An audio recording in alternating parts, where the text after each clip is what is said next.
Bienvenido una vez más a los pies del Maestro. Hoy continuaremos profundizando en su palabra. Subí el volumen y comencemos. Bien, vamos a continuar una vez más esta semana con un capítulo más de Mateo hasta donde lleguemos, ¿no? Hoy la clase de hoy va a ser diferente, ya que hoy estoy enseñando yo solo, ya que por un tema de tiempos, estas 2 semanas van a ser grabadas solamente por mí. Así que bueno, vamos a ver cómo nos va con este monólogo, a diferencia de los otros que eran más conversación. Pero bueno, continuamos donde nos hemos quedado. La semana pasada habíamos empezado a leer este capítulo 12, ¿no? Que vemos cómo Jesús estaba por uno de los terrenos sembrados y sus discípulos tenían hambre y empezaron a agarrar unas espinas de grano y comérselas. Pero como justo era el sábado, era el Shabbat, el día de descanso, los fariseos empezaron a decirle a Jesús, incriminarlo y decirle: hey, ¿por qué tus discípulos están rompiendo los mandamientos? ¿No sos sus maestros vos? ¿No tendrías que enseñarle lo que es correcto?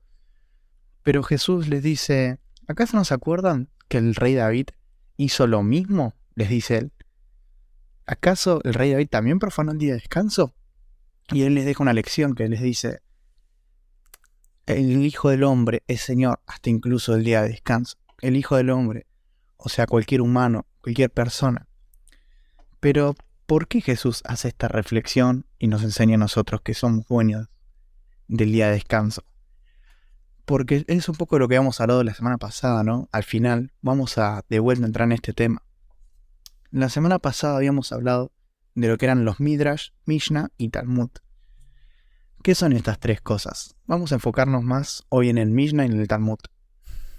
Si bien Dios nos da a nosotros los mandamientos: honra a tu padre y a tu madre, no asesines, no mientas, no cometas adulterio, no tengas idolatría y el resto de mandamientos, la pregunta acá es: bueno, Dios, pero ¿cómo hago para cumplir con estos mandamientos? Está bien, honra a tu padre y a tu madre, pero ¿qué significa honrar a mi padre y a mi madre? ¿Qué significa deshonrarlos?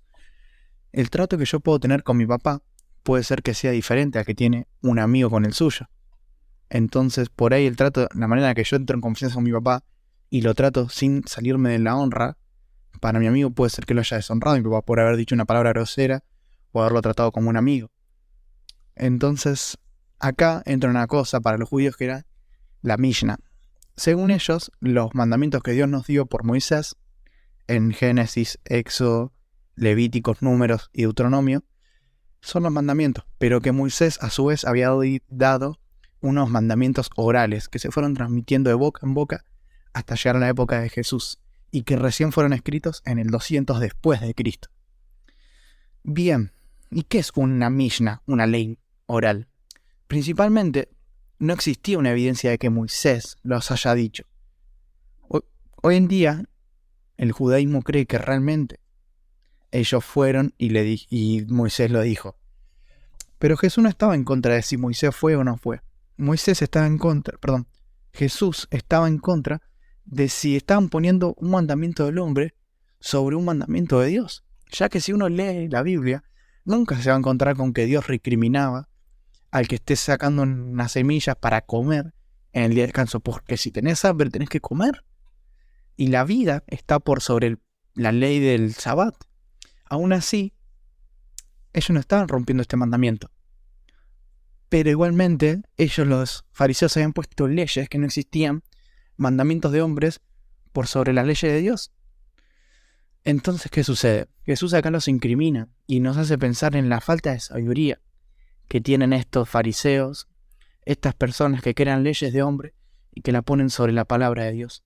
Y vamos a ver cómo ahora empieza una sección en Mateo, donde nos vamos a encontrar un montón de veces en lo que hay un debate entre los mandamientos de Dios y los mandamientos de los hombres.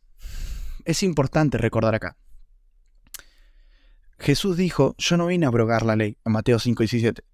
Más bien vine a hacer que cada uno de sus mandamientos sean cumplidos. Vine a cumplir el propósito de la ley.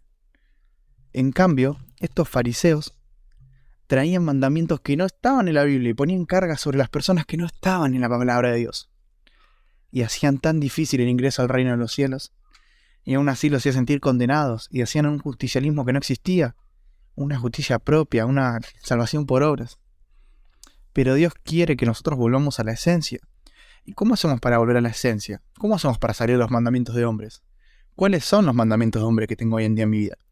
Bueno, esto es un poco lo que vamos a abordar en este capítulo. Pero mientras tanto, sigamos leyendo lo que dice. Y dice así en el versículo 7, para que tengamos en cuenta.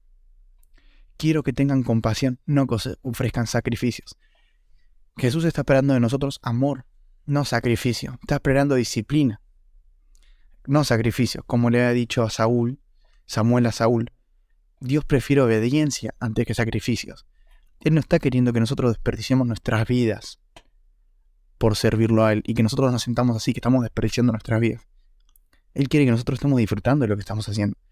Y si nosotros no lo estamos disfrutando, hay un problema ahí. Hay algo que no estamos entendiendo en nuestra relación con Dios y estamos siguiendo toda una sección de leyes como tendría que hacerlo, como hacían los fariseos, sin entender el amor de Dios. Porque si vos amás a Dios y querés seguirlo de esa manera, seguilo si no está incumpliendo el propósito de Dios. Pero si la manera que estás siguiendo a Dios no la estás sintiendo y encima se siente forzada, querés forzar a los otros a seguir a Dios de esa manera, ni vos la sentís y no estás entendiendo el porqué, ahí Dios te está diciendo, hey, yo quiero compasión, no sacrificio. Vení, sentate conmigo, habla, amame, entendeme, te dice Dios. No quiero solamente un sí y seguirte. Así que bueno, continuamos por la siguiente parte que nos habíamos quedado. Bien, versículo 9. Luego Jesús entró en la sinagoga de ellos, y allí vio un hombre que tenía una mano deforme. Y los fariseos le preguntaron a Jesús, ¿permite la ley que una persona trabaje sanando en el día de descanso? Esperaban que él dijera que sí para poder levantar cargos en su contra, porque una persona no podía trabajar en el día de descanso. Eso sí, está en la Biblia, que una persona no podía trabajar ese día. Como hoy en día tenemos por costumbre por ahí no trabajar el domingo o el sábado otras personas. Y Jesús les responde, si tuvieran una oveja y ésta cayera en un pozo de agua en el día de descanso, ¿no trabajarían para sacarla de allí? Por supuesto que lo harían. ¿Cuánto más valiosa es una persona que una oveja? Así es, la ley permite que una persona haga el bien el día de descanso. Y claro, ¿qué nos está diciendo acá? ¿Acaso, Dios nos dice, vengan, no lean mis mandamientos y los dejen ahí tirados, o no los dejen apartados de la Biblia? Vengan, acérquense a mis mandamientos. Porque muchas veces hoy en día vivimos en un momento en el que decimos, ok, no, la Biblia ya pasó, los mandamientos ya pasaron, Dios quiere cosas nuevas, o no sé qué, y Dios dice, no, yo nunca cambio, yo quiero lo mismo. Y estos fariseos, agarrando estas leyes de hombre, querían agarrar a Jesús y a encerrarlo y ponerlo en una trampa. Pero Jesús contesta con sabiduría y nos enseña algo a nosotros, en cómo ver la Biblia. Con sabiduría. La Biblia te dice que no hagas tal cosa. La Biblia te dice en este caso, no trabajes en el día de descanso. Y los fariseos le ponen la trampa y Jesús les dice, pero si tuvieran una oveja, ¿no la salvarían si es que está en problema? Sí, claro que sí. Entonces, ¿cuánto más valioso es una persona que una oveja? Así es, la ley permite que una persona haga el bien en el día de descanso. Versículo 12. Y acá nos enseña algo muy importante.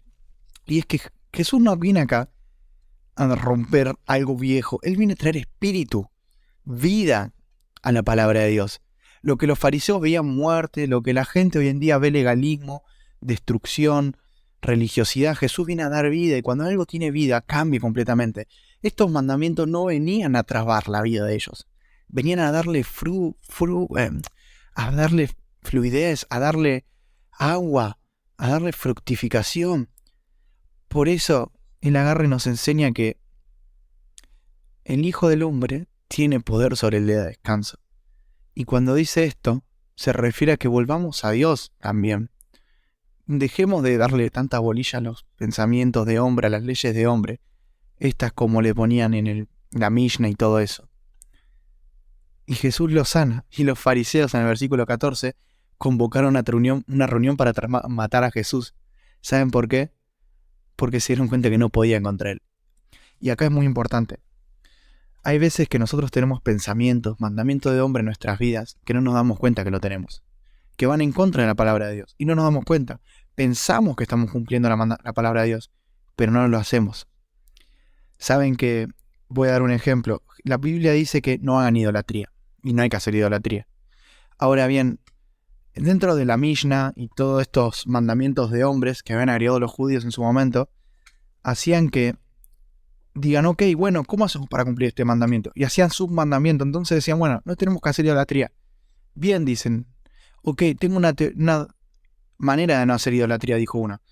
La idolatría está en la casa de los paganos, ¿no? En la gente que no es judía, en la gente que no cree igual que nosotros. Bien, dijo él, tengo un submandamiento, hagamos que no se pueda ir a la casa de los paganos y que esté prohibido.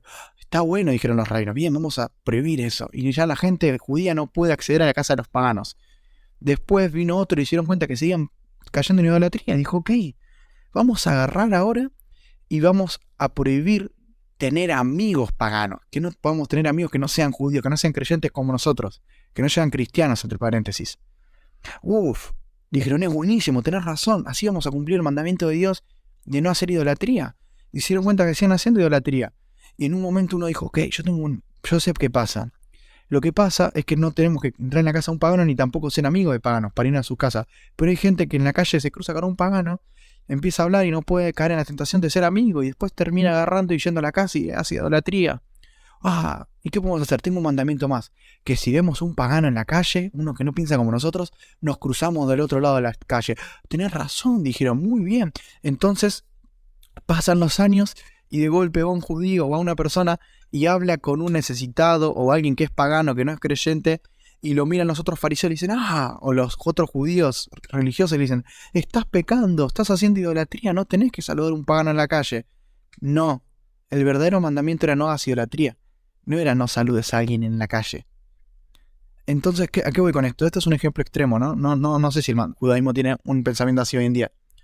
Pero claro, ellos lo van llevando al extremo. ¿Y qué pasa? Al poner ese mandamiento de hombre que trata de no pecar con la idolatría, hacen que, en este caso, los judíos no puedan hablar con los paganos. Y al no poder hablar con los paganos, no le pueden contar acerca de nuestro gran Dios, de Jehová. No le pueden dar su evangelio, no le pueden dar su testimonio. Entonces, cuando suceden estas cosas, un mandamiento de hombre que busca el bien, que busca que una persona no caiga en idolatría, termina siendo algo contrario a la voluntad de Dios, porque Dios quiere que su palabra sea predicada. ¿Se entiende el ejemplo? Entonces, ¿qué mandamiento de Dios hombres nuestros están incumpliendo la voluntad de Dios en nuestra vida? Y acá es donde está el problema. Porque Jesús lo que quiere acá es que nosotros le traigamos vida a su palabra y podamos cumplir la voluntad de Dios sin poner mandamientos de hombre. Y ahora es cuando viene Jesús y te dice, ok, no, lo que vos estabas creyendo, este mandamiento de hombre en el que vos crees, está mal. Y te explica por qué está mal, como le explicó acá a los fariseos en el capítulo 12. ¿Y saben qué terminan haciendo los fariseos? Terminan haciendo un plan para matar a Jesús. Cuando vos querés ver la diferencia en si sos religioso o estás viviendo realmente para Cristo, tenés que pensar en esto. Cuando leo una parte de la palabra, prefiero desecharla que la palabra representa a Cristo. ¿Preferís desechar a Cristo? ¿O desechar lo que vos creés que conocés y conocer a Jesús? ¿Qué es lo que nos dice Pablo? Todo lo tomo por basura con tal de conocer a Cristo. Entonces, cuando una persona, y es muy loco, muchas veces, esto lo digo por mí mismo, muchas veces nosotros creemos que tenemos una doctrina correcta y cuando viene el mismo Jesús a decirnos que no es correcta, le creemos más a nuestra doctrina de hombre, a nosotros mismos, que a Jesús, que es realmente el autor de la palabra de Dios. Y esto tiene que ver con el pecado que está en nosotros. Y de esto es lo que caían en pecado los fariseos. De esta cantidad de leyes que no eran de Dios, esta cantidad de leyes que solo eran tradiciones de hombres, como la de lavarse las manos que hemos visto en el capítulo anterior, pero Él viene a cambiar a nosotros, y esto es lo que nos viene a enseñar. Por eso es muy importante que entendamos la diferencia entre la palabra Torah, que significa la ley que tenemos escrita en la palabra de Dios, la palabra Mishnah, que son las leyes orales que no están en la Biblia, y que los judíos seguían, y la palabra Talmud, que los Talmud era un debate que hacían sobre la ley oral. Entonces, bueno, sigamos con esto, pero importante que entendamos esto, ¿eh? Porque se van a abrir más partes en la Biblia en las que va a estar este debate, y es importante entender esto. Parece que está criticando la ley de Dios, pero no la están criticando. Jesús está reivindicando la palabra de Dios, comparándola contra la de los hombres. Amén. Bien. Después, versículo 16. Estamos en el capítulo Mateo 12, 16. Pero les advierto que no revelarán quién era Él. Con eso se cumplió la profecía de Isaías acerca de Él. Miren, a mi siervo, al que he elegido, él es mi amado, quien me complace, pondré mi espíritu sobre él, y proclamará justicia a las naciones. No peleará ni gritará ni levantará su voz en público. No aplastará la caña más débil ni apagará una vela que titila. Al final hará que la justicia salga victoriosa, y su nombre será la esperanza de todo el mundo. Luego le llevaron a Jesús un hombre ciego y mudo que estaba poseído por un demonio. Jesús sanó al hombre para que pudiera hablar y ver. Hasta acá, esperen. Anteriormente, miren, Jesús es el siervo en el cual Dios se complace. Nosotros muchas veces con nuestros mandamientos de hombres pensamos que estamos complaciendo a Dios, pero no nos damos cuenta que estamos yendo contra su voluntad, como el ejemplo de recién. Por eso es importante siempre mirar a Cristo y siempre volver a Él para darnos cuenta cuando estamos errando. Porque a veces hay pequeñas líneas que no los vemos y no parecen malos, parecen que nos llevan a Dios, pero no nos damos cuenta que, siendo un poco extremo, nos van en contra de la voluntad de Dios. Y el camino de Dios es perfecto, es completamente derecho, es completamente recto. Cuando vos haces un camino y te desvías, aunque sea unos centímetros, a largo plazo, a kilómetros, termina desviándote de donde vos querías ir. Por eso es importante siempre mantener el foco. Sigamos con la historia del ciego y mudo. La multitud quedó llena de asombro, versículo 23, y preguntaba, ¿será posible que Jesús sea el hijo de David, el Mesías? Pero cuando los fariseos oyeron del milagro, dijeron, con razón puede expulsar demonios. Él recibe su poder de Satanás, el príncipe de los demonios. Y Jesús conocía sus pensamientos y les contestó, todo reino dividido por una guerra civil está condenado al fracaso. Una ciudad o una familia dividida por las peleas se desintegrará. Y si Satanás expulsa a Satanás, está dividido y pelea contra sí mismo. Su propio reino no sobrevivirá. Y si en mi poder, dice Jesús, proviene de Satanás, ¿qué me dicen de sus propios exorcistas, quienes también expulsan demonios? Así que ellos los condenarán a ustedes por lo que acaban de decir. Bien, lo que más me interesa de esto de parte es que todo reino dividido por una guerra civil, o sea, todo reino dividido y peleando entre ellos, está condenado al fracaso. Una ciudad o una familia. Y lo que nos está enseñando es cuántas veces estamos tratando nuestra iglesia con división, en guerra civil, peleando entre nosotros, sin dejando la voluntad de Dios que prosiga. Y Jesús dice, todo eso está condenado al fracaso. Si no nos unimos en la unidad por una misma causa que es Cristo, estamos condenados al fracaso y de nada sirve nuestro esfuerzo. Versículo 28. Pero si yo expulso a los demonios por el Espíritu de Dios, entonces el reino de Dios ha llegado y está entre ustedes. Pues, ¿quién tiene suficiente poder para entrar en la casa de un hombre fuerte como Satanás y saquear sus bienes? Solo alguien aún más fuerte, alguien que pudiera atarlo y después saquear su casa. El que no está conmigo, a mí se opone. Y el que no trabaja conmigo, en realidad trabaja en mi contra. Por eso les digo, cualquier pecado y blasfemia puede ser perdonado, excepto la blasfemia contra el Espíritu Santo, que jamás será perdonado. Miren lo que dice el versículo 30. El que no está conmigo, a mí se opone. Y esto es genial. Muchas veces que yo he escuchado y debatido con miembros de mi propia familia, cristianos obviamente, y me decían, pero mira cómo predica tal persona, mira lo que están haciendo. Mira cómo, eso no es de Cristo, eso no es de Jesús. Y a mí también, yo opinaba igual que ellos por ahí, ¿no? Pensaba que ciertos movimientos o ciertas cosas no eran de Dios.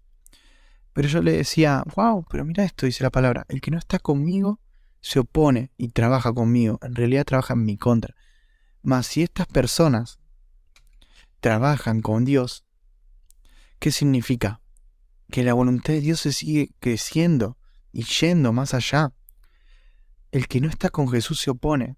Entonces, si esas personas están predicando a Cristo, como diría Pablo, ya sea por contienda o por egoísmo, hasta por dinero, lo que sea, Dios después los juzgará. Pero la voluntad de Dios se sigue haciendo y están a favor de Dios.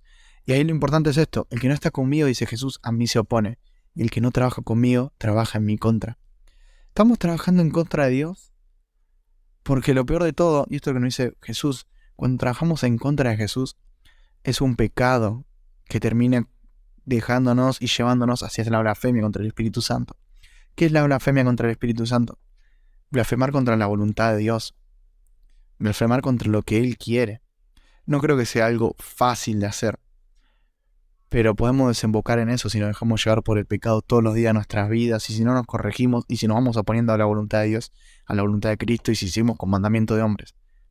Y lo peor de todo es que es el único pecado que jamás será perdonado. Por eso dice, el que hable en contra del Hijo del Hombre puede ser perdonado, pero el que hable en contra del Espíritu Santo jamás será perdonado, ya sea en este mundo o en el que vendrá. O sea, es re loco pensar que ni acá ni allá tampoco va a poder ser perdonado la persona que predique o que hable contra el Espíritu Santo, lo cual nos lleva a pensar de que sigue habiendo un libre albedrío en decidir hablar en contra del Espíritu Santo, lo cual no tenemos que hacer. Pero acá Jesús nos cambia de tema después y nos dice, a un árbol se le identifica por su fruto. Si el árbol es bueno, su fruto será bueno, y si el árbol es malo, su fruto será malo. Camada de víboras, ¿cómo podrán hombres malvados como ustedes hablar de lo que es bueno y correcto? Pues lo que está en su corazón determina lo que uno dice, y acá es muy importante. Una persona que produce cosas buenas del tesoro de su buen corazón y una persona mala produce cosas malas del tesoro de su mal corazón. Es obvio que todos tenemos un mal corazón, porque todos somos pecadores, nadie es justo, no hay ninguno que no haya cometido pecado, pero aún así, como hombres, seguimos creyendo en nuestra palabra, en nuestros mandamientos, en nuestras cosas antes de ver la voluntad de Dios. Y nos agarra Jesús en el versículo 36, nos advierte y nos dice, en el día del juicio van a tener que dar cuenta de toda palabra inútil que hayan dicho. Y esto es muy loco. Vos pensás que por ahí no cometiste pecado el día de hoy, o que en tu vida no hiciste algo malo, o te tratás de forzar para ver lo malo y no lo encontrás en tu vida. Pero no entendés que Jesús nos llamó a ser perfecto. Y ser perfecto, y esto es muy importante, la palabra pecado en verdad no significa transgredir la ley, traer un mandamiento. La palabra pecado significa errar al blanco. Errar al blanco significa no ser perfecto. La palabra pecado es no ser perfecto. ¿A qué me voy con esto? Según la ley, robar es pecado. Ahora aún me decís, hey, pero no robé. Bien, no pecaste rompiendo ese mandamiento. Pero el pecado significa no ser perfecto. Por ahí justo no robaste, pero por ahí pasaste al lado de una persona que necesitaba dinero, estaba mendigando y no se lo diste. Y siendo perfecto se lo tendrías que haber dado. Como no actuaste de manera perfecta, ya pecaste. Por eso es muy importante no fiarnos de lo que somos. Te crees buena persona, te crees que sos justo, pero los tesoros de nuestro corazón son cosas malas. Por eso hay que cambiarlo por el corazón de Cristo, pedirle al Espíritu Santo que nos cambie. Porque en el versículo 37 nos dice, las palabras que digamos nos van a absolver o condenar. Ya tenemos un corazón malo que nos lleva al juicio eterno. Ahora, vamos a tener que dar cuenta de toda la palabra que dijimos. El tema es que si vos cambiaste tu corazón en esta vida por el corazón de Dios, cuando estés en el juicio frente a Dios, las palabras que vayas a decir, si te pusiste el corazón de Cristo, ya no vas a decir las palabras que están en tu otro corazón que te iban a condenar. Ahora vas a decir las palabras que Dios te da para que seas absuelto. Por eso, no todo el que dice Señor, Señor entrará conmigo en el reino de los cielos, dice Jesús, sino los que me conocen, los que me aman como yo los amé, los que te aman como yo amé, como los que tienen el corazón que yo tengo. Es muy importante cómo todo está conectado.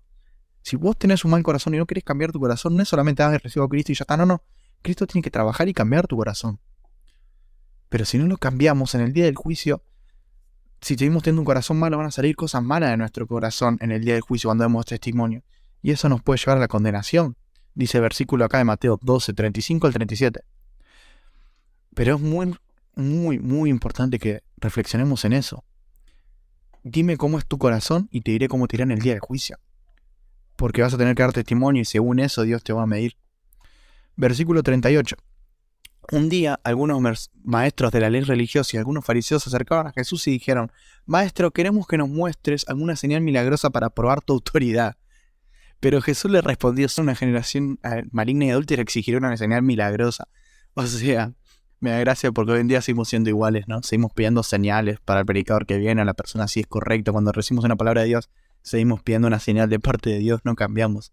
Porque no aprendemos a escuchar la voz de nuestro pastor. Pero la única que les daré es la señal de Jonás, dijo Jesús. Así como Jonás estuvo en el vientre del gran pez durante 3 días y 3 noches, el Hijo del Hombre estará en el corazón de la tierra 3 días y 3 noches.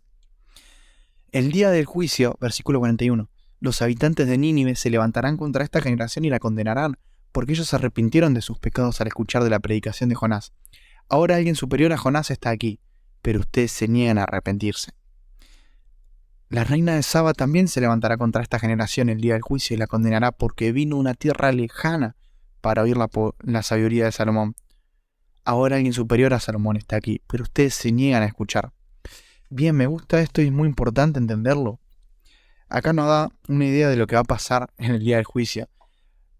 Vemos que cuando Jesús dice que somos sus testigos acá en la tierra, vemos que también vamos a ser sus testigos allá en el cielo. Porque acá vemos que Él nos habla de que los habitantes de Nínive y de la reina de Saba van a levantarse contra la generación que estuvo en la época de Jesús para ser testigos de decir, aquí yo me hubiera morido por escuchar esta palabra de este hombre, del Hijo de Dios. Y eso nos significa que nosotros también en el juicio también vamos a ser testigos de parte de Jesús. Cuando Él nos diga, hey, esta persona dice que no me conoció. Esta persona se llama Juan, dice que no me conoció.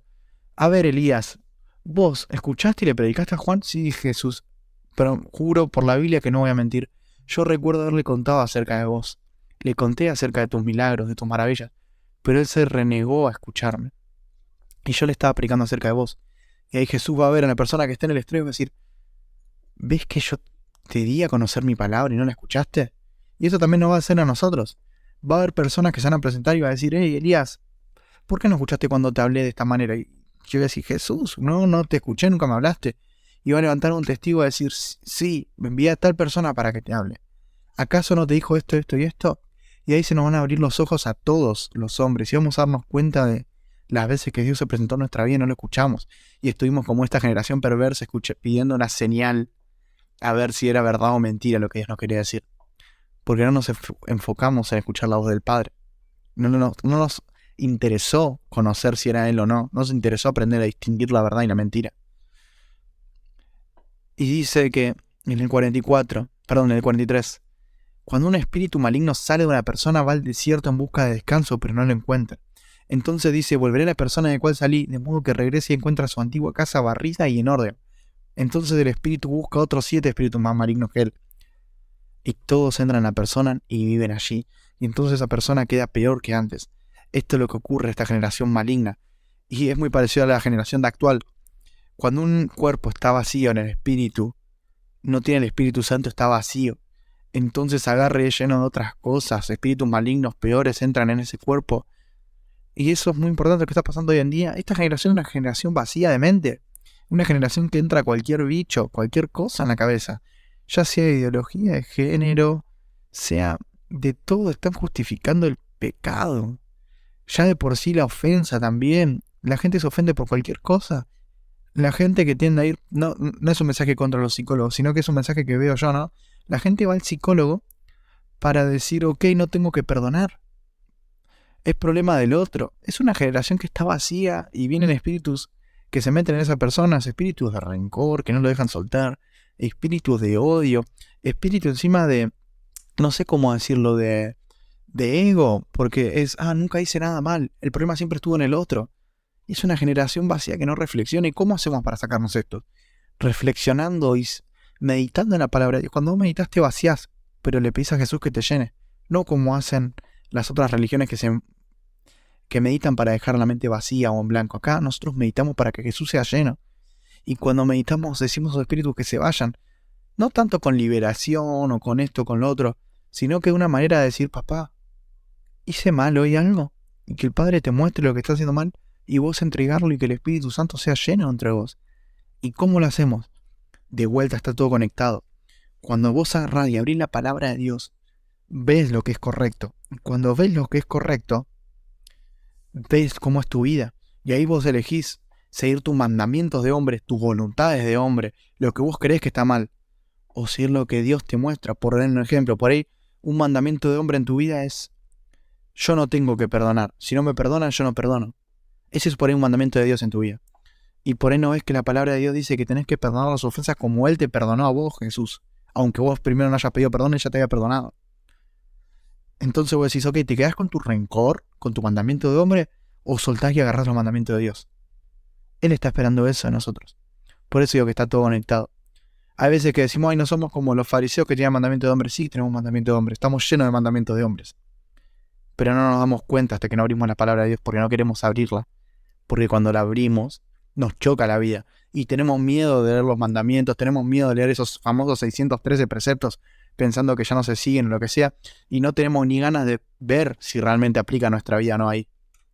Porque lo que Dios dijo que eso era santo, sigue siendo santo. Si Él no dijo, esta es la manera, me acuerdo de Levítico 19, enseñanzas para una vida en santidad, no hacer chismes, no hablar mal del hermano, muchos detalles ahí que ahora mismo no me acuerdo, pero es increíble. Vos decís, la gente dice, ay, no, es la ley, no hay que leerla. Sí hay que leerla porque eso nos va a ayudar. Dice en Timoteo que toda escritura es para bien y está profetizada por Dios, está inspirada por Dios. Entonces es necesario que volvamos ahí y leamos esos mandamientos que están en Génesis, Éxodo, Levítico, Deuteronomio y Números, porque nos van a dar mucha prosperidad espiritual. Por eso a Josué le recomienda exactamente, vas a comenzar una vida de batallas, una vida de guerra, Josué. Pero en Josué 1, 5 al 8 le dice, pero medita en el libro de la ley día y noche. ¿Y cómo? Si meditas, te vas a hacer valiente, vas a ser fuerte.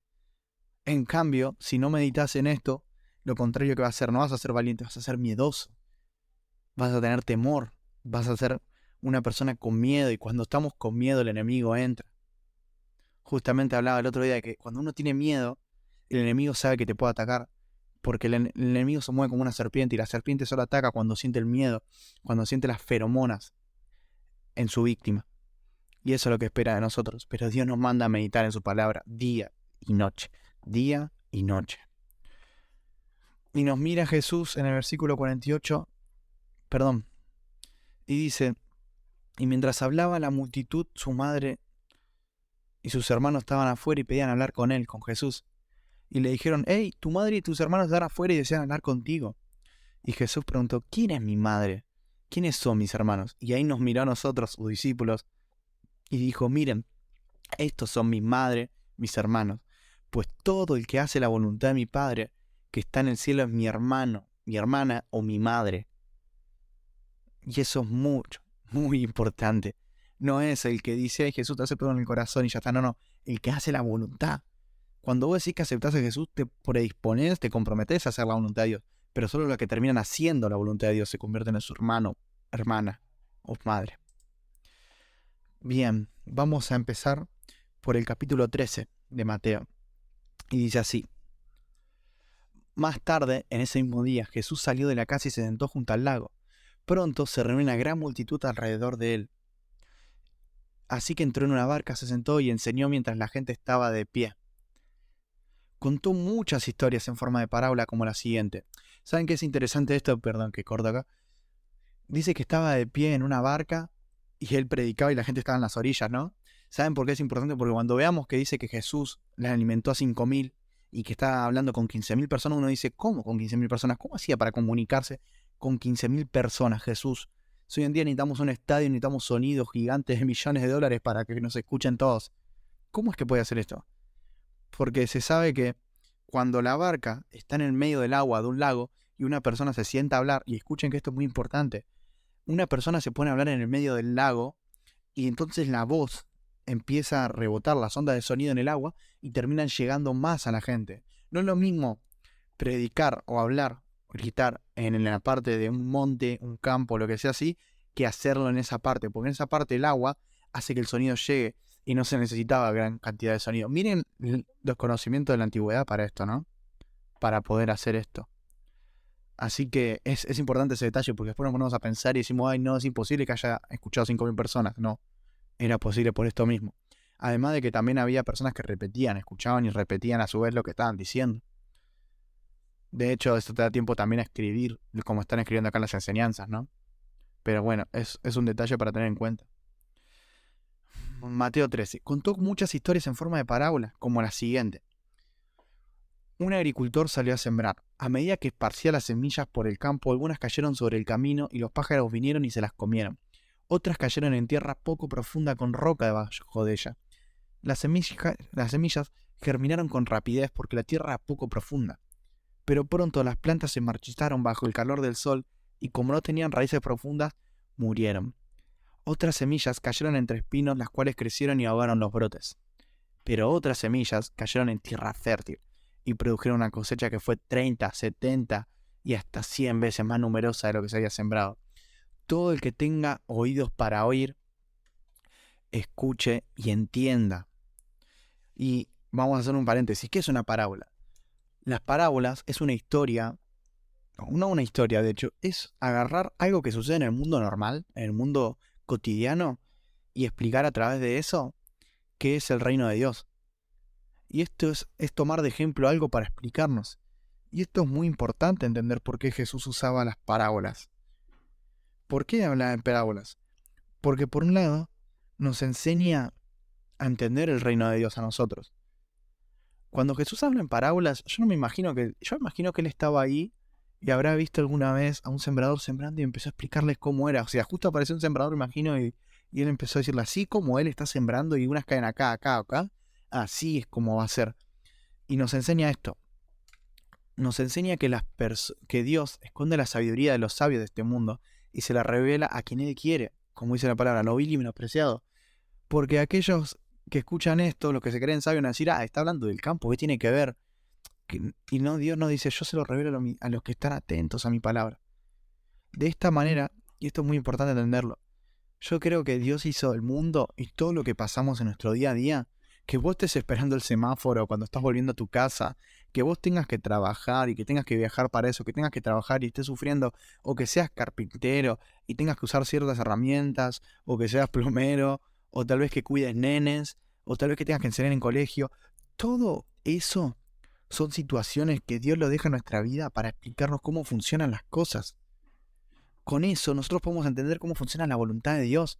Así como una maestra enseña y los chicos no la escuchan porque están en sus cosas hablando con sus juegos, lo que sea, pero la maestra grita para que le den atención y solo muy pocos lo entienden, es la palabra de Dios predicándole los predicadores a sus alumnos o la gente que predica en la calle, la gente que pasa por ahí y nadie quiere escuchar porque siguen en sus juicios como si fueran nenes. Es una parábola de lo que está pasando en el reino de los cielos cuando nosotros predicamos. Gente que no escucha y otra que sí. Cuando vos trabajás y por ejemplo, sos arquitecto, vos sabés que si no sentás las bases para una buena casa, un edificio se puede venir abajo al futuro. Por ahí no de momento, pero después sí. También sabes que si no tenés en cuenta todo lo que se necesita, va a salir mal si no lo pensaste antes de tiempo. También sabés que cuando ves al cielo, usando un ejemplo de Jesús, va a decirnos más adelante, un día va a estar bueno o malo conforme a cómo se ve la temporada. De la misma manera, tenemos que saber sembrar y cuándo no sembrar. A ver, con lo que quiero decir con todo esto, Dios hizo el mundo para que nosotros aprendamos del reino de los cielos. Los sabios de este mundo no lo van a entender, pero los que Dios quiere que se los revelen, por su misericordia, Él lo va a hacer entender. Y si vos estás atento a tu día a día, vas a ir viendo cómo Dios nos va revelando todo. Pero tenemos que estar atentos para ir aprendiendo lo que Él nos puede enseñar así en parábolas, en nuestro día a día. Y estar atento en todo. Bien, y los discípulos le preguntaban, ¿por qué usas estas parábolas con la gente? Y Él le dijo, a ustedes se les permite entender los secretos del reino del cielo, pero a otros no. A los que escuchan mis enseñanzas se les dará más comprensión y tendrán conocimiento en abundancia, pero a los que no escuchan se les quitará aún lo poco que entiendan. Por eso uso estas parábolas, pues ellos miran pero en realidad no ven, oyen pero en realidad no escuchan ni entienden. De esta forma se cumple la profecía de Isaías que dice, cuando oigan lo que digo no comprenderán, cuando vean lo que hago no entenderán, pues el corazón de este pueblo está endurecido y sus oídos no pueden oír, y han cerrado los ojos, así que sus ojos no pueden ver, y sus oídos no pueden oír, y sus corazones no pueden entender, y no pueden volver a mí para que los sane. Pero benditos son los ojos de ustedes porque ven, y sus oídos porque oyen. Les digo la verdad, muchos profetas y muchas personas justas anhelaron ver lo que ustedes vieron. Y anhelaron oír lo que ustedes oyen, pero no lo oyeron.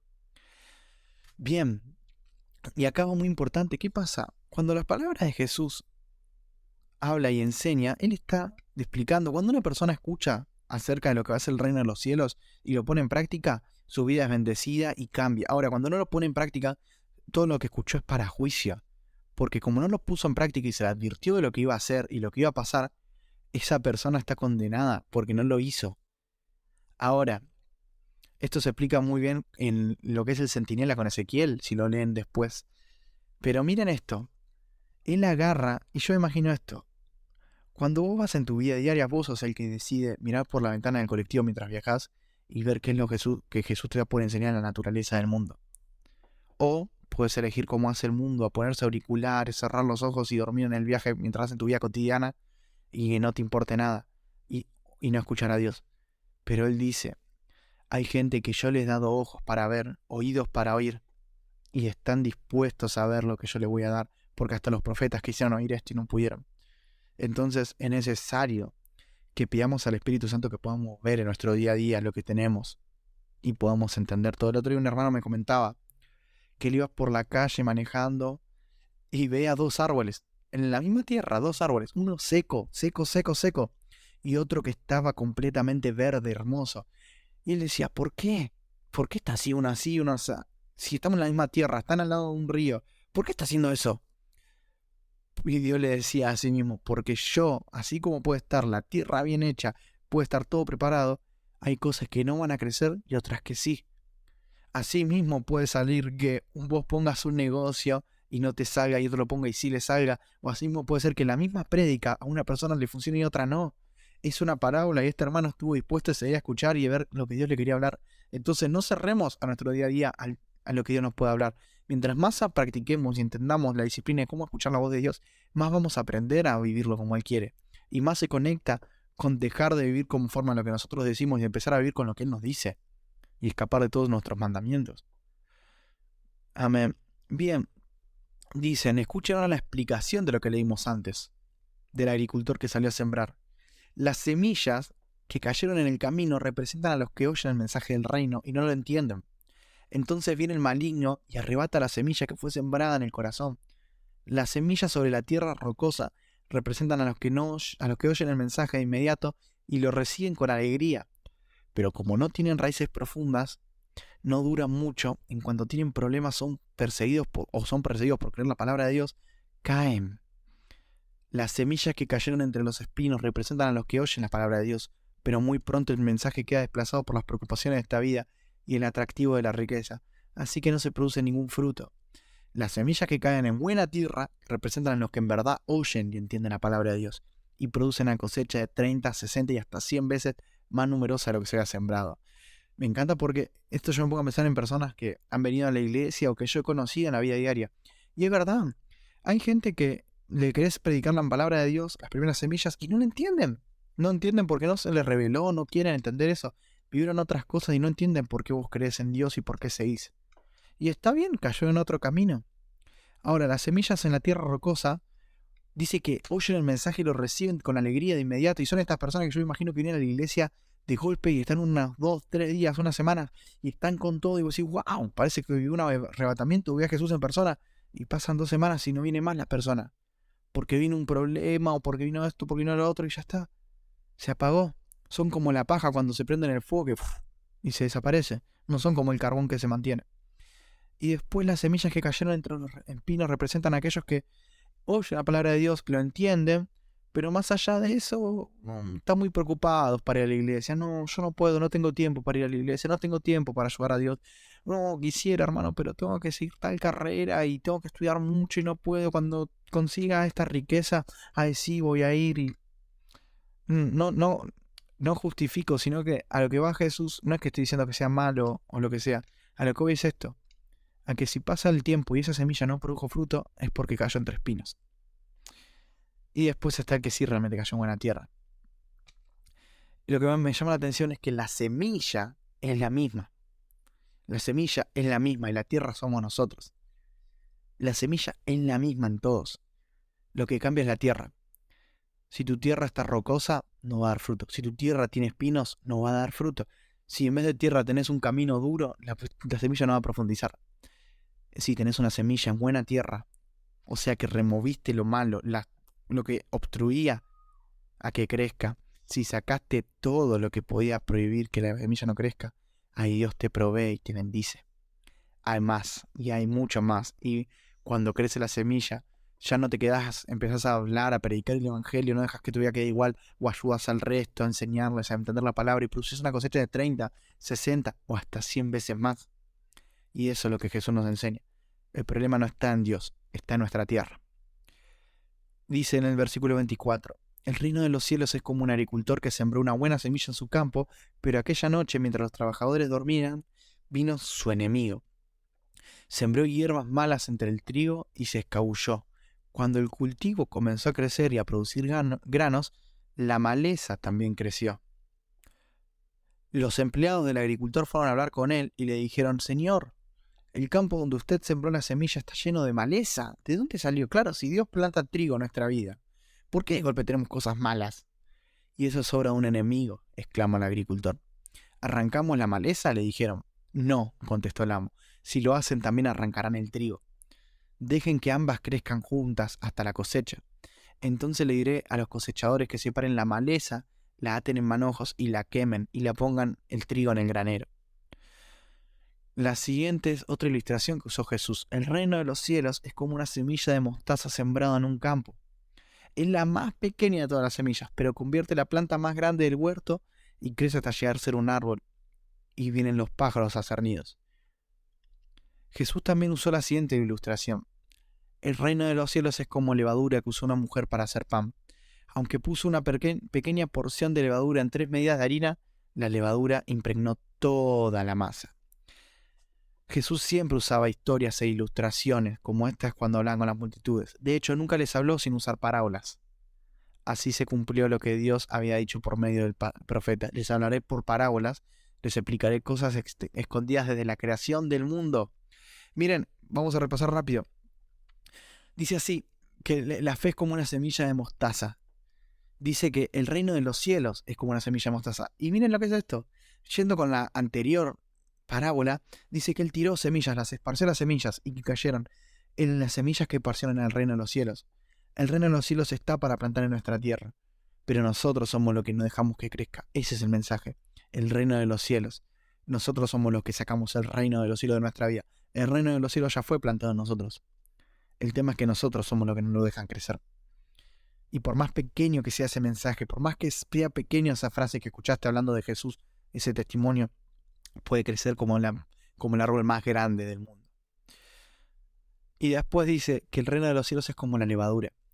El pan, la masa, representa el cuerpo de Cristo. Por eso en la Santa Cena usamos pan, porque representa su cuerpo. Y el cuerpo no representa a una persona, representa una congregación, a su iglesia. Y dice que un poquito de levadura que uses en una sola masa puede llenar todo el pan. Que esto significa que cuando nosotros, hermanos, cometemos pecado, cuando pecamos en nuestra intimidad, en la vida diaria, en lo que sea, vos decís, ok, es mi pecado, problema mío nada más. No. Ese pecado que vos decís es problema mío nada más, aunque vos no lo creas en lo espiritual, está contaminando al resto del pan de la iglesia, a toda la masa, a toda la gente que está ahí. Lo contamina. ¿Por qué? Porque en lo espiritual es como si echaras una gotita de tinta en el agua. Se expande y ya contaminó todo el agua y la dejas sin usar, ya no sirve. Entonces, ¿qué es lo importante? Aprender que cuando pecamos no solo pecamos por nosotros, pecamos por todos. Es como fumar. Si fumas un cigarrillo, el humo queda en el aire y lo están fumando el resto y ese tabaco está terminando en el pulmón del otro. Es lo mismo. Entonces es importante entender eso. Cuando peques, acordate que no lo estás pecando solo por vos, estás pecando también a tu hermano, lo estás contaminando. De hecho, Jesús nunca les habló sin usar parábolas. Así que se cumplió con todo lo que había dicho. Les explicaré cosas escondidas desde la creación del mundo. ¿Cómo que estaban escondidas en la creación? Sí, siempre estuvieron escondidas en la naturaleza para explicarnos cómo funciona el reino de Dios. Cómo que si no sembrás, no cosechás. Cómo es que Dios envía lluvia para justos y para injustos. Tuvo cosas hermosas que a pesar de que seamos malos, que sea la luna y el sol siguen saliendo todos los días. Todo enseñanzas que Dios dejó en la creación del mundo, pero que nosotros nunca estuvimos dispuestos a ver. Por eso les digo, estén atentos a la vida diaria y vean lo que Dios nos está hablando. Bien, Jesús explica la primera parábola que vimos, la de la maleza y el trigo. Jesús respondió: el Hijo del Hombre es el agricultor que siembra la buena semilla. El campo es el mundo, y la buena semilla representa a la gente del reino. La maleza representa a las personas que permanecen al maligno. El enemigo que sembró la maleza en el trigo es el diablo. La cosecha es el fin del mundo, y los cosechadores son ángeles. Y esto es muy importante. Este es un mensaje que nos va a ayudar muchísimo para entender Apocalipsis. La cosecha es el fin del mundo, el fin de los tiempos. Actualmente todos los creyentes en Cristo, los que están predestinados en Cristo, y los que no están predestinados y están predestinados a un juicio en el infierno, en la eternidad del infierno, son como la maleza. y los otros son como el trigo. Y lo interesante de esto es que la maleza y el trigo son iguales a simple vista. Cuando van creciendo son iguales. La diferencia es que la maleza queda recta, como un pinche queda recto para arriba, y el trigo cae para abajo. Entonces es solo hasta que crecen completamente y llegan a su madurez que es posible ver si una persona es maleza o es trigo. Por eso yo siempre digo, una persona a veces llega a la iglesia y pasa que uno la ve y dice, ay, esta persona es maleza, es un lobo vestido de oveja, esta persona es mala. Y pasa el tiempo y te das cuenta que en verdad no era maleza, era trigo. Y nosotros muchas veces, como acá los ayudantes de la cosecha dicen, ¿no? Tratamos de arrancar esa maleza pensando que era maleza y Jesús dice, no lo toques, déjalo ahí, porque vos no sabes si es maleza o trigo. Y termina siendo trigo y te das cuenta que la sabiduría de Dios de decir, no hay apuro en sacar la maleza, no hay apuro en sacarlo, porque mira si te termina sacando a vos y eras trigo. Y es muy importante esto, porque a veces decimos, o una consigna atea es, hey, ¿por qué Dios no saca la maldad del mundo? Porque la maldad en el mundo es mucha. Y todos somos malos, todos, todos, todos. Entonces Dios terminaría sacándonos a todos porque parecemos maleza.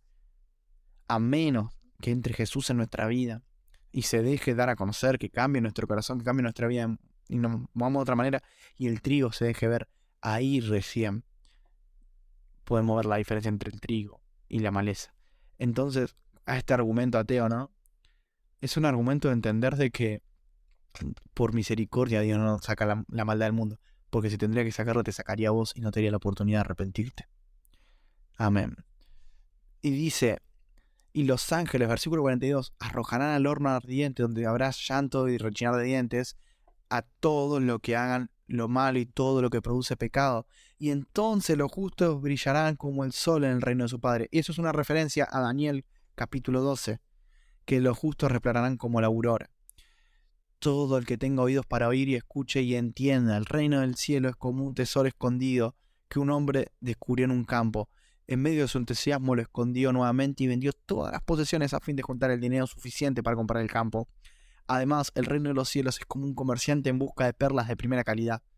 Cuando descubrió una perla de gran valor, vendió todas las posesiones y la compró.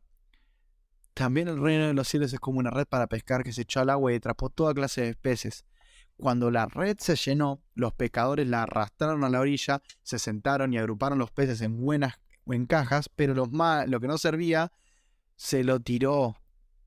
Así será el fin del mundo. Los ángeles vendrán y separarán a los perversos de los justos y arrojarán los malos en el horno ardiente, donde habrá llanto y rechinar de dientes. ¿Entienden estas cosas? Versículo 51. Sí, dijeron, las entendemos. Bien, miren esto para repasar. Y otra vez lo de la red. Muchas veces estamos en la iglesia o estamos con mucha gente cristiana y pensamos que somos buenas personas, que somos cristianas, pero en verdad somos una red alrededor de pescado y en verdad somos una bota vieja que no sirve para nada y vamos a terminar en el fuego ardiente. Que estés en una red y estés con cristianos no significa que seas cristiano. Significa que sos algo que está rodeado de cristianos. Que estés en la iglesia o que estés en una red no significa que seas un pescado. Es importante eso. Es lo que dice ahí. Entonces, esforcémonos por profundizar nosotros en nuestro corazón y darnos cuenta cómo somos realmente. Y si estamos yendo para el fuego o si estamos yendo para el otro lado. ¿Qué es lo que estamos siendo?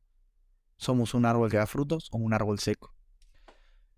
Entonces añadió, todo maestro de la ley religiosa que se convierte en un discípulo del reino del cielo es como un propietario de una casa que trae a su depósito joyas de la verdad, tanto nuevas como viejas. Cuando Jesús terminó de contar historias e ilustraciones, salió de esa región.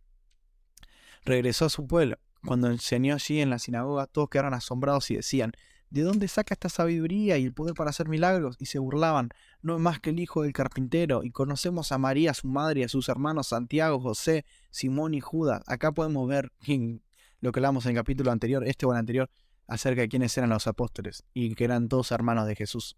Dos eran hermanos, Santiago y Judas. No el Iscariote, sino Judas Tadeo. Y 56. Y todos sus hermanos hermanas, viven aquí entre nosotros. ¿De dónde aprendió estas cosas? Y se sentían profundamente ofendidos y se negaron a creer en él. Entonces Jesús les dijo, un profeta recibe honra en todas partes, menos en su propio pueblo y entre su propia familia. Miren, es importantísimo esto. Uno, que me encanta ver esto. Jesús tenía hermanos. No sé por qué tenemos esa costumbre, yo creo que la heredamos de la Iglesia Católica, de pensar que Jesús no tenía hermanos. Y que no tenía hermanas, o sea, versículo 56. Porque la Iglesia Católica tiene este pensamiento de que María no tuvo más hijos y que se concibió virgen hasta la muerte. Pero vemos que sí tuvo realmente hermanos Jesús, hijos de María también. Lo vemos en el Salmo 68, que dice que la madre de él iba a tener hijos. Está en el Salmo 68. Y vemos que era un Jesús humano. Y es re importante. Un Jesús que tenía familia. Así como cuando vos decís, ay, pero mi familia no me entiende, no me escucha, no me da bolilla cuando le predico. Y a Jesús mismo le pasó. Jesús dijo, no hay profeta en su propia tierra. Y es re fuerte, pero no significa que vos estás impedido de llegar a tu familia. Pero quédate tranquilo que Dios puede hacerlo llegar a través de otra persona. Y descansá en paz. Yo creo que está hecho un poco a propósito para que no nos matemos tratando de convertir a nuestras familias o predicar a nuestras familias y que enfoquémonos para afuera, para que otro venga a predicar a nuestra familia. Porque si no, ya nos queríamos conformes y ya estaríamos conformes con nuestra familia, con nuestro pueblo y listo. Ahora, lo otro que me gusta es que dice en el versículo 56, ¿de dónde aprendió todas estas cosas?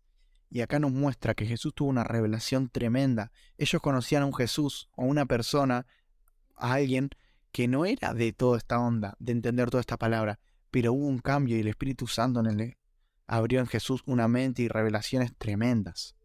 Él era un ser humano normal, lo veían como alguien normal, nada especial, pero de golpe explotó todo y cuando volvió a Nazaret predicaba de una manera tremenda. Y como la gente no creyó, en el versículo 58 dice que solo hizo unos pocos milagros, ni siquiera dice que no hizo pocos milagros, yo ni siquiera hice uno en mi vida. Y todo por la incredulidad de ellos.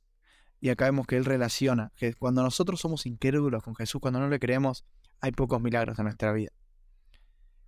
Se ve que, por lo que dice ahí, si hubieran tenido más creencia en él, si hubieran creído en él, hubiera habido más milagros. Entonces cuando vemos que en nuestras iglesias o en nuestras vidas no hay milagros, es por esto mismo, porque no hay credibilidad en Cristo. Bien, vamos a leer por último en estos 5 minutos algunos versículos del capítulo 14. Así ya terminamos. Y dice así, cuando Herodes Antipas, el gobernante de Galilea, oyó hablar de Jesús, le dijo a sus consejeros, este debe ser Juan el Bautista que resucitó de los muertos. Por eso puede hacer semejantes milagros. Pero Herodes había arrestado y encarcelado a Juan como un favor para su esposa, Herodias. Juan venía diciendo a Herodes, es en contra de la ley de Dios que te cases con ella. Claro, Herodes mató a su hermano para casarse con su esposa. Era obvio que esto estaba penado por la ley de Dios, no se podía hacer. Pero Herodes lo hizo igual, y como Juan predicó en contra de esto, Herodes, aunque lo respetaba a Juan, acá vemos que un día en una fiesta llama a su hija, y vemos, Herodes quería a Juan, pero temía que se produjera un disturbio, porque todos creían que Juan era un profeta, versículo 5. 6.